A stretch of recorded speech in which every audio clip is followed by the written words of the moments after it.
بركة حياتنا ونور بيوتنا، صحتهم أمانة في رقبتنا. أهلا بيكم في المهم الصحة.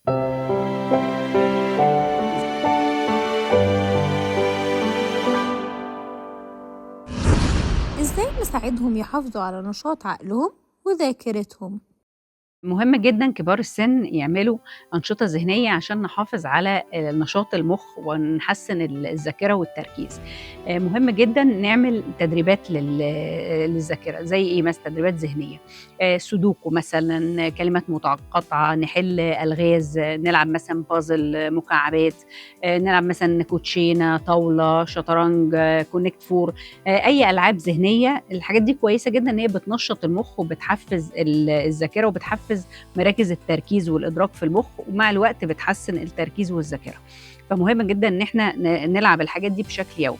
الحاجة التانية، الحاجات دي برضه بتحسّن الmood والمزاج، أمّا أنا باقعد ألعب مثلًا مع الأولاد أو الأحفاد فبتحسّن الmood والمزاج، وكل أمّا أنا مودي ومزاجي يبقى كويس كل أمّا الذاكرة تبقى أحسن.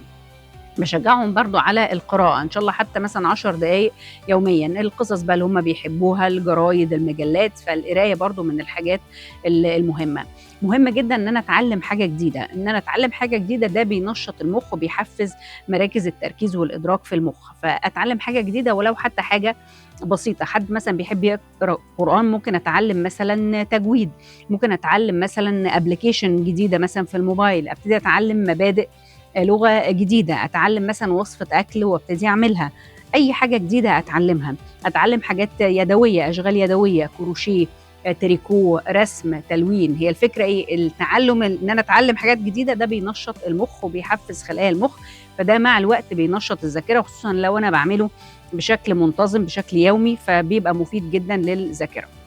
دي أول حاجة الأنشطة الذهنية. تاني حاجة أنشطة اجتماعية، مهم جدًا إن أنا أخرج وأقابل الناس وأتكلم مع الناس، إن زي ما قُلنا كل أمّا الmood والمزاج يبقى كويس، كل أمّا الذاكرة تبقى أحسن. أشارك في أنشطة مجتمعية، أروح النادي، الأولاد ييجوا له في البيت ويقعدوا معاه هم والأحفاد. العلاقات الاجتماعية والتواصل الاجتماعي من الحاجات اللي بتحسّن جدًا الmood والمزاج وبتحسّن الذاكرة. الحاجة التالتة الأنشطة الرياضية، مهم جدًا أمشي وأتحرك.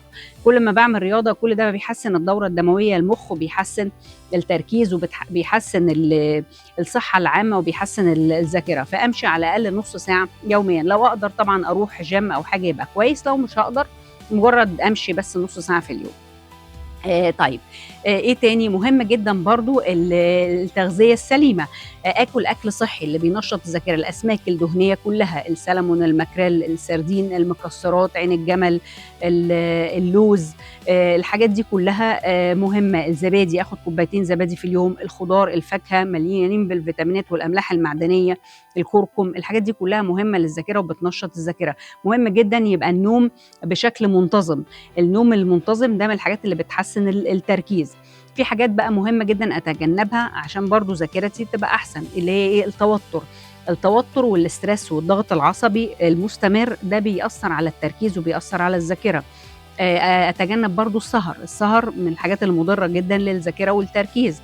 أتجنّب السُكّريات، السُكّر من الحاجات اللي بتضُر ال الذاكرة، فالحاجات دي مهم إن أنا أتجنّبها عشان أحافظ على صحة المُخ. أتجنّب برضه المقليات والحاجات اللي فيها دهون مهدرجة ودهون مُشبّعة.